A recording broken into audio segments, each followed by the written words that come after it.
From the twisted realm of science and the darkest pits of reason comes chilling tales of godlessness. Bear witness to the unfathomable terror that is the Good Atheist. Now, what I wanted to talk about first, actually, is it's kind of a site-related story. I wrote something about Mormonism. It turned out that they did a whole bunch of genetic testing on Native Americans, and they found that they had absolutely no relation to Lehi or any of those other people that the Book of Mormon pretends that Native Americans are of Jewish descent. And, yeah, obviously the DNA evidence is not there. So I wrote an article pretty much making fun of the fact that it's just another blow for Mormonism. But I got this this guy called Seth. He came on a few times and he started responding, saying like, "Oh, you know, I don't go on atheist sites and say that your beliefs are wrong and that kind of stuff, and you should be more polite towards your beliefs and you know, the normal rigmarole." Mm-hmm. So I actually wanted to talk about I want to ask you this question.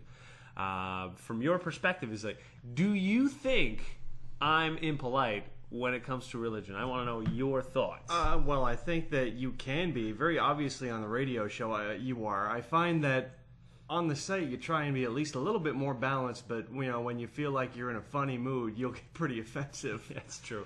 Well, you know, the thing I tried to explain to him was the fact of saying, like, listen, politeness isn't really the thing we're going for. You know, there's lots of things we're going for. We're trying to entertain people. We're trying to make educate people. Yeah, a little bit. You know, like some people appreciate the fact of saying, okay, you guys are funny, but you also make me think. And it's not make you think as in I'm going to teach you something about what year the Council of Nicaea is, because odds are I didn't write down the proper year. Oh. But it's more like, well, you know, let's bring on subject to conversations that require at least some thought. Or, you know, like, I'm not going to tell you what your opinion is. I'm going to tell you what mine is, and that it's up to you to really think about what your opinion should be. Mm-hmm. That's the kind of attitude that I think. Yeah, no, absolutely. The fact that this guy here would come onto your site and say, you should be more polite about what you say, is just, I mean, to me, it's just, it doesn't make a lot of sense. We already have to put up with that whole, you can't, you know, you can't disprove God because we have created a magical set of guidelines that allows us to kind of get away with, you know, the existence of God you can't disprove. But, you know, when it comes to stuff like, and this was the Mormons themselves, right, that figured out this genealogy stuff, so they basically shot themselves in the foot, correct? Well, I mean, I don't know how far their genealogical records go, but I don't think it has anything to do with trying to figure out the descendancy of Native Americans. It's more like so that they can go back and baptize you when you die. Yeah. So this was just what, like a DNA marker that they looked up that basically said these people have nothing to do with anybody from Israel. Yeah, well, you know how they typically test for descendancy? They usually just use mitochondrial DNA. Mm-hmm.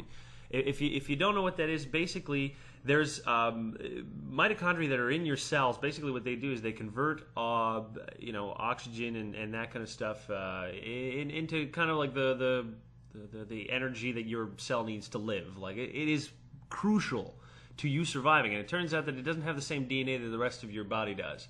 You get your mitochondrial DNA from your mother, so you can always trace back who is who.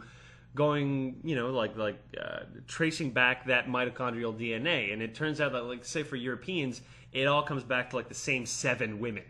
So we're all descended from those same 7 successful bitches. What whores? Seriously, man. There's, like, hundreds of millions of people in Europe. They're whores, man. So anyway, They tested it, obviously. Like, I don't know. I don't even know if it needed to be done, but... Well, here's the deal. The problem is, I mean, didn't we also test the Shroud of Turin a while ago? And, of course, It didn't turn out to be anywhere near close to what it needed to be Jesus. Oh, not even But close. They were just like, God changed the DNA. Isn't that pretty much He's testing our faith. It's like when they were banning... Because what's the deal?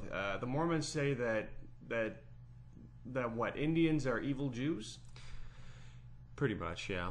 Pretty much. Or that turned against, you know, God's plan, so that they were stricken with color and made savages. And God basically, you could also argue that God took away all of the markers that would have told us, where they originally came from. No return address on these people, my friends. No, absolutely. I So mean, is they that- can always go back. Like one of the main defenses saying, well, Lehi's wife was of unknown descent, so there you go.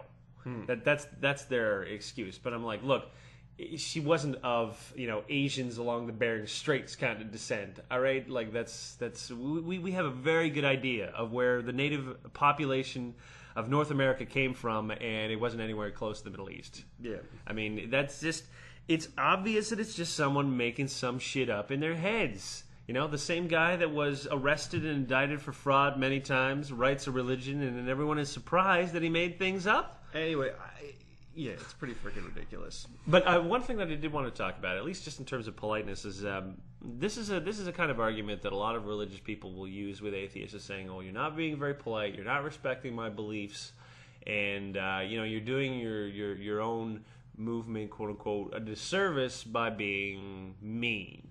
And I thought a lot about this, and I wanted to know, maybe it was true, maybe it wasn't true. I wanted to give it some serious thought, not just dismiss it. This is an argument that I've actually made before, as far as why I'm not a big fan of Christopher Hitchens, and I'm not such a big fan of Ratman.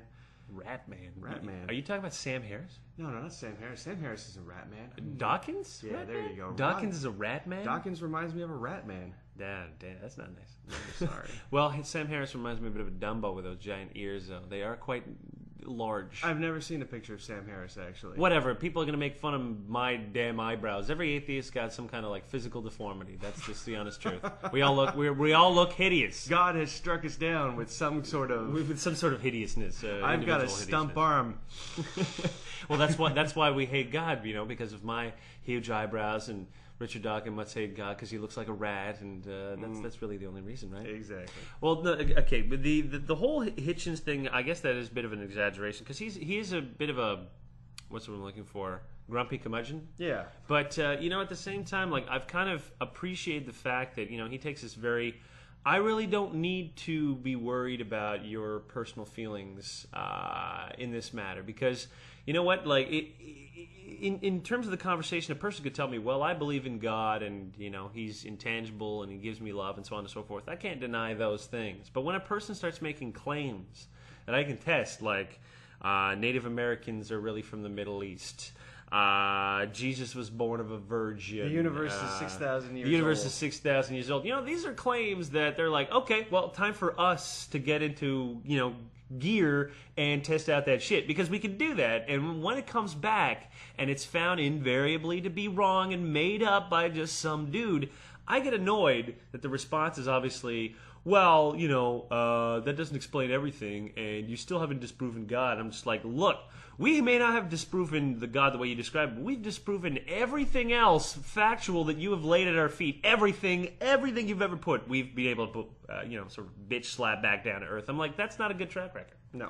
And, and here's another thing, no offense, guys, the religious guys out there, but I'm done being polite, because we've been polite for a little while, and it's not been going good, the whole politeness thing. I don't know. Well, here's my view of it, is that, religious people have so many people who preach to the choir, but how many people do atheists have? We don't have a whole bunch of pump you up, kind of like, hey, listen to this atheist. Let's go Sunday. We're going to talk to 100 other atheists. We're going to be really pumped up for the whole rest of the week, and we're going to be so safe and feel secure about our beliefs. I'm like, no, not really. No. It doesn't really happen. No, occasionally we'll listen to a podcast here or there. We might write an email, but we're generally pretty uninvolved. I've tried to check out some other atheist podcasts, and they are unlistenable. Are they really? They're quite terrible. I don't know. I enjoyed a couple of them. They, a lot of atheist podcasts do the kind of same thing that we do, which is a conversation. I can appreciate the conversational ones. Well, how about this? Here's an idea for next week's free show. How about we do a little review of other atheist podcasts? Oh man, I don't know if I like that, but I guess we could do it. Okay. I guess we could do. We'll just be jackasses and just make fun of everybody who's just not entertaining. Just not entertaining. We'll just play it clean and easy. We'll be honest about it. We'll do a top 10. We'll do a top 10. Yeah, 10. I know. I have to listen to 10. How about we do a top 3? Because I really don't want to listen to 10. Nobody said we had to listen to the whole shows. But you know what? To be fair, I don't listen to a lot of podcasts. I don't know what it is. I can produce them, but I can't listen to them. I prefer reading, actually, rather than listening. I can't help it. You're a talker, not a listener, my friend. I know. I have a bad habit. Okay, speaking of talking a lot, I wanted to mention this one guy. His name is Cardinal Cormac O'Donnell. He's in the Great Britain. And he basically claims that atheists are not fully human since we lack spiritual development. Look, this is his statement. So we have stumpy retard souls. Yeah, well, his whole idea is that, look, we're human beings. We're born with a spiritual component. And if you don't seek out that spiritual component, then you are not a human being. Is this guy one of those hilarious bodybuilder priests that goes around and is like, you gotta pump up the spirit of Jesus? I wish. Yeah. I wish. No, he's a really old British dude. If you don't flex your soul muscles, you ain't getting into heaven. I would like that, a bodybuilding priest. Have you ever? Is this a joke? You've never seen this? This is a joke. You got to look it up. There's a whole bunch of bodybuilding priests that go around fucking doing these ridiculous like feats of strength thing, bending like metal rods in front of kids and stuff, going the power of Christ. Do they have like long hair and could call themselves Samson or something? Some of them do. Some of them wear American flag bandanas, and shut your mouth. Some of them look like Hulk Hogan. Wow, I guess that is a pretty interesting way to go about recruiting. You know, especially when we have this culture that's obsessed with, you know, musculature and male size. I mean, you've seen the G.I. Joe dolls of yore and of today. Like they look like G.I. Joes have been pumping steroids for fucking 20 years. You know, that's one of those funny things, and it probably doesn't have that much to do with religion, but I just want to get it off my chest. The whole thing about how women have these unhealthy body images. Men have the exact same thing. Yep, we don't understand what anything is supposed to look like from any angles. You want to know why guys are obese? Because they look at themselves in weird ways in the mirror, and they trick themselves into thinking that they look better than they really do. But if they realized how bad they looked, it would be fucking terrible. Let me tell you a story, actually. This is the story of when I first started working out. Although waking up to the need to work out. Yeah, exactly. Waking up to that shit. I was 23 and I'd moved back in with my mom. And my mom, like, you know how good her cooking is. It's just criminal. Mm-hmm. It is just monstrous. Like, you will eat her food and you will become a gigantic land beast. And I mean, before then, when I was fucking in my early 20s, I was the skinniest kid ever. I was like almost 6'2", probably less than 150 pounds, like 140, wet. Anyways, so I started putting on a whole bunch of weight. I must have put on 20 pounds when I was living with my mom, just in a span of a year. And then one day, I went over to a Sears, and I was in the changing room, and I was putting on a shirt, and the light of a Sears, dressing room is possibly the least flattering in the world. And I looked at it, and I started having man titties, and I said no more. The buck stops here. So I'm saying that if you are not sure about your own body image, visit the Sears, but don't visit too often because you may become bulimic. Honestly, one of the things that I wanted to talk about, we actually mentioned this before, so this isn't just a lame kind of tie into the radio show. But I was actually saying that staying in a decent kind of shape should be one of the top priorities for an atheist, because this is all we fucking have, is you have your health. And let me tell you what, if you haven't experienced a breakdown in your health, once again, I know the kiddies out there listening, if you haven't experienced your body betray you, just wait till you do, and you'll get a whole new appreciation for keeping yourself healthy, because this is all we have. There's no heaven, and again, that whole idea, we don't know whether or not, in heaven you go to heaven fat or thin, so as far as atheists you might as well always be in good shape. You just got to stay in good shape, because when you die, it is over. You go back to being nothing. I think it's just sad that most people have kind of that realization right when it's way too late. You know what I mean? Like the guy gets his third heart attack and figures out, shit, I should take care of my health. It's too late for you, man. I mean, like, you could do it, extend it a couple years, but had you done the right stuff, you wouldn't have this kind of problem. Well, one of the issues that a lot of people have is they don't realize that your body is amazingly resilient, and anything good that you do to it, it will kind of repay you in kind. Like even small amounts of exercise and shit like that will just make you feel a lot better.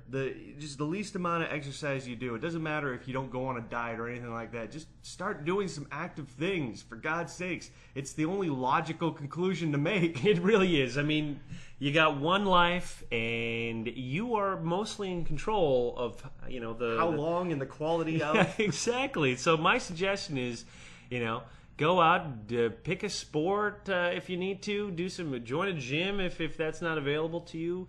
Exercise, because I mean, those bodybuilding priests have at least one thing right: you got to stay in shape. Yeah, you don't have any buddies to go to the gym. Martial arts is a great way to be encouraged to do it. And if you enjoy that, you'll also enjoy our other podcasts on mixed martial arts. So we're subtly converting you over to that MMA side too. It's like, hey, you want to stay healthy too, and you don't like God, but you want to stay healthy? Check it out. We got you covered on both ends. Yeah. I just think it's kind of an important thing that doesn't get talked about enough. It's one of those things on the peripherals of atheism where we're like, listen, if you're a rational being and this is your only spin at the wheel, then don't allow yourself to get diabetic from drinking too much freaking cola. Don't do all these terrible things. I know, and it's so easy to fall into those habits too. Think about how hard we were falling into the habit of, say, drinking Dr. Pepper, which we just we love too much. We love too much. We had to stop because it was just we were just drowning in bottles, and you're thinking, holy moly, that's a lot of sugar that I'm putting in my body. I have put all those liters in, and here's the thing: is that we don't live extremely. Active lives? No, not. Well, we're bloggers. We're very normal people. I don't want anybody to think that we're setting up some kind of extremely hard bar. Anything is good. Just if you're gonna eat like a pig, at least go exercise. I think that's probably anything helps. Don't fall into that trap where unless you're doing it 100% right, it's not worth doing. That is bullshit, and that kind of thinking will kill you. And it is illogical to the highest levels. Oh yeah. And you know what? Here's the other thing. Don't wait till tomorrow to do it. You know what I mean? If you are listening to this podcast and you realize that you are unhealthy and you're an atheist, I'm like, what are your options available to you? Are you going to pray for you to have better health? That's not going to happen. You're going to hope Jesus takes the pounds off when you go to heaven? Yeah, he's not going to do that. The pounds will be taken off as the worms eat your body of your premature death. But generally speaking, health is good. Now, let me ask you a question.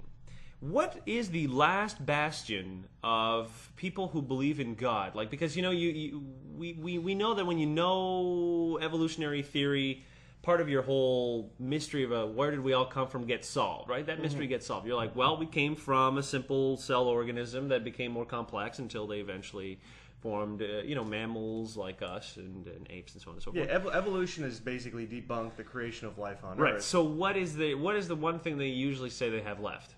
That whole what started everything. Exactly. Okay, well, it turns out that at the University of Manchester, they have been able to recreate some of the conditions of early life and have created very simple RNA molecules out of non-organic life. This kind of sounds like the peanut butter test from that Yahoo video, that guy where it's like someone finally, if you guys haven't seen the video, there's a religious person who does a peanut butter test, and he says, based on how scientists have explained life, you open up a jar of peanut butter, and eventually you will see new life in there. And he's like, but of the millions and billions of peanut butter jars, we've never found new life in these peanut butter jars. I swear to God, I can't imagine how many peanut butter jars have been opened to find all sorts of life teeming in there. Well, they would say it's already life that's contaminated. I know. But that's not the point. It's just a retarded freaking... It's hilarious. It's hilarious. You know what it is? It's not really understanding how non-organic life can become organic life. And this is what's really interesting about this experiment, because at first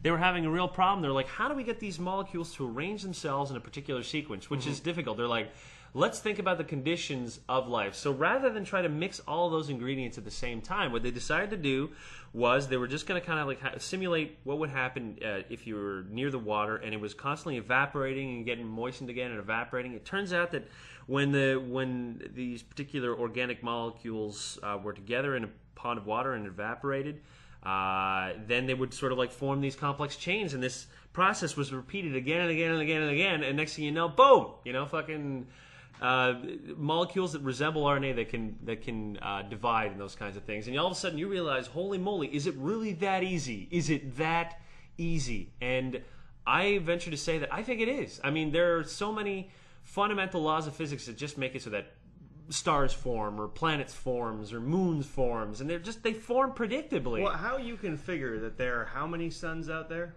Well, in the Milky Way alone, there are about 400 billion stars, and there are roughly, give or take, 100 billion galaxies. Yeah, and each star is a sun, and right. Well, I mean, the majority of, let's say that about 80% of the suns in the Milky Way are, red giants, and usually those are no good because they're too large. They don't emit enough heat and that kind of stuff. Like.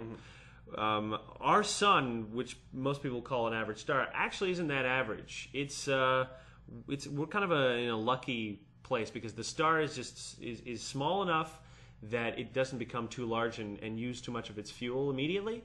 But it's also small enough that it can give off most of its energy steadily and that kind of stuff. I mean, it's a very stable star. No doubt we're in the sweet spot. We are very sweet spot. Personally, to me, and I don't once again tinfoil hat here, but just the idea, if there's that many suns out there, you figure that we're the only life. Sure, we might be the only walking around human blah blah blah life that is right now. The only talking ape probably. In this sector of the galaxy, but that's a pretty narrow definition of life in the galaxy. So yeah, who knows? I mean, I liked what Carl Sagan used to speculate in some of his books, is saying like his book Cosmos, where he talked about maybe on certain planets, life is just sort of even on gas giants, there's these massive. Hot air balloon animals that just kind of float in the atmosphere collecting gases. I mean, who knows? Like, life out there could be really, really weird, but it turns out that, given certain conditions, that the stuff of life just kind of, it just happens. And like, talk about a blow for the final bastions of the God people who are like, well, God put everything in motion. You're like, you don't even need that. It just happens. But there's still always going to be there's a further step back though. The big Christian bastion is what happened, who created something out of nothing. That is the true final bastion. So even though now we can take away the whole God created life thing, because it turns out that it's just a whole bunch of organic reactions. molecules, chemical reactions. They could still go back and say, well, God created the universe out of nothing, and that's pretty impressive. All right, but you know what? Once you take away the life part of it, and if they just want to deal with, well, we needed someone to create matter, it kind of takes away from this whole God loves us kind of phenomenon, because now you're like, he wasn't even responsible for us being around. Man, I don't understand why people still buy into that God loves us, because based on everything he's done, he clearly doesn't. I mean, seriously. He seems as though he feels ambivalent, if there is any feeling in this thing. And you can tell that's the general opinion of people, is that Jesus loves you and God thinks you're a prick. It's a frickin' bumper sticker, for God's sakes. It's the general perceived notion that God is a vengeful, hateful individual. Spiteful shit of a bitch, despite what some people would tell you, and despite the fact that, remember how I spoke the other show that they wanted to make 2010 the year of the Bible kind of a thing? Oh yeah, do you want to talk about that? Yeah, we could talk about that. Wait a second, did we talk about that last show? Well, we talked about it a bit last show, but remember, most of the people are not patrons, so they don't get the free show. We can talk about it a little bit. Just a little bit. Just mentioning, if you did not know, Congress, or at least about 14 Republicans in Congress, want to pass a bill that would call 2010 the year of the Bible. And encouraging people to go read their Bible and admitting that Bible is an important, document in the creation of the United States, and it's an important moral treatise, and the Old Testament and the New Testament are all good, and so on and so forth. Obviously, I don't actually think these people have read the Bible. Well, obviously they haven't read, They haven't read the Old Testament. That's for fucking sure. Yeah.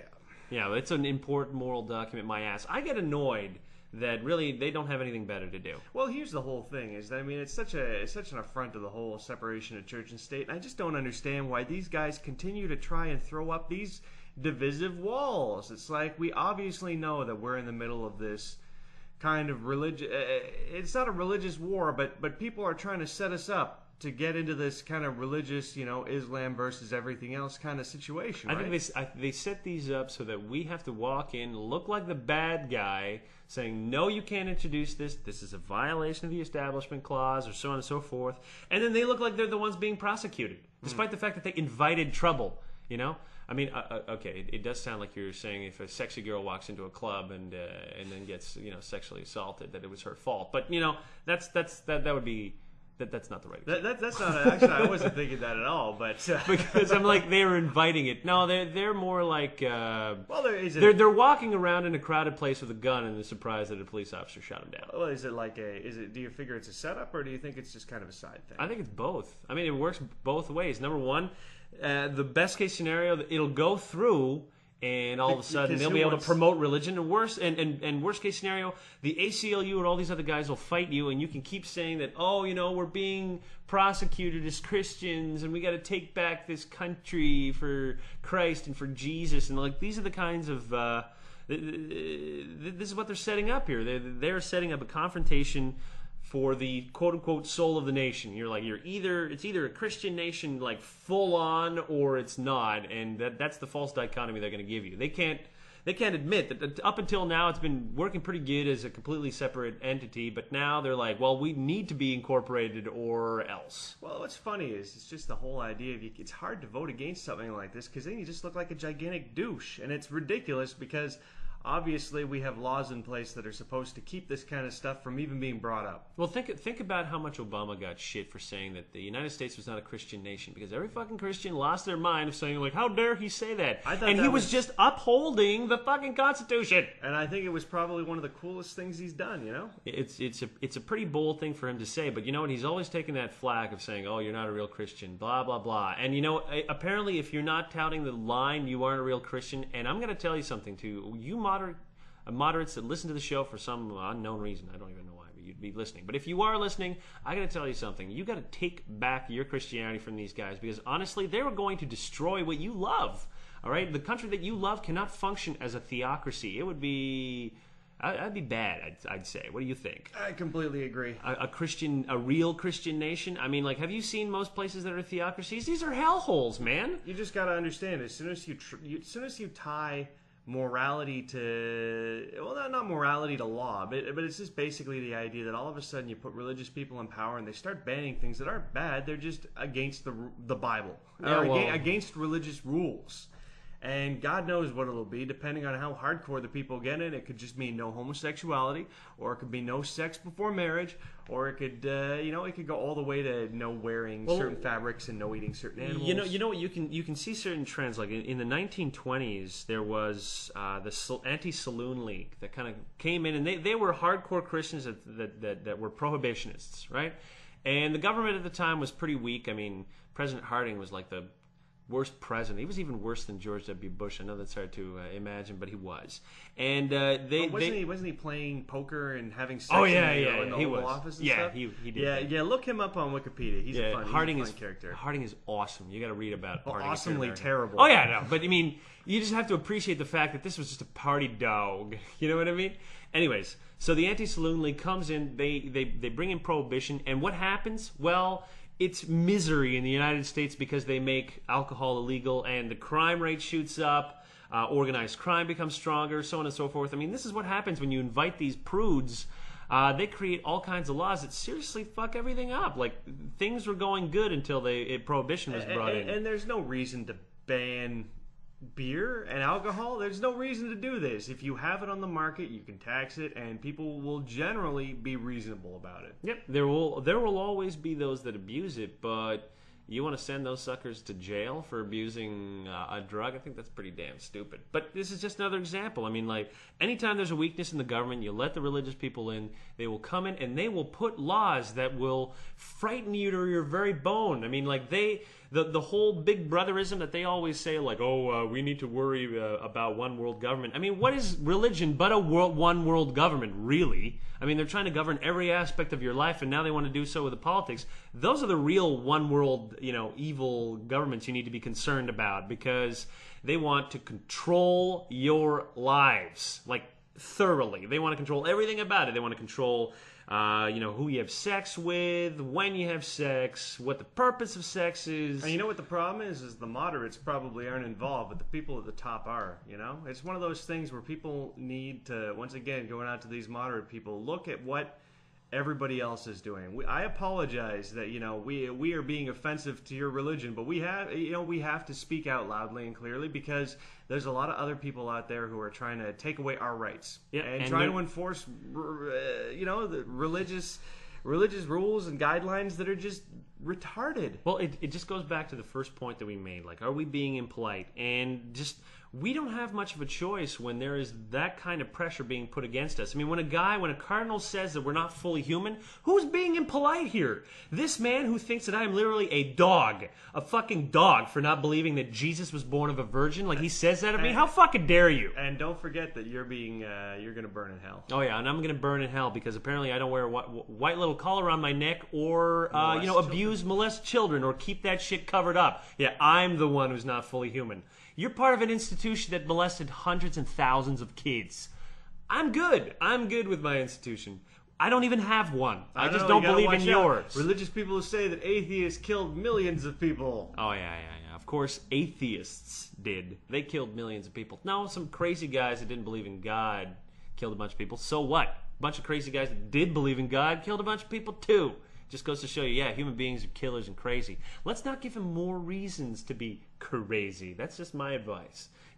And thinking that you're 100% right, thinking that you need to jihad those that don't believe in what you believe, and trying to impose your lifestyle on other people, that will drive others to commit wanton acts of destruction and murder. It's pretty predictable for them.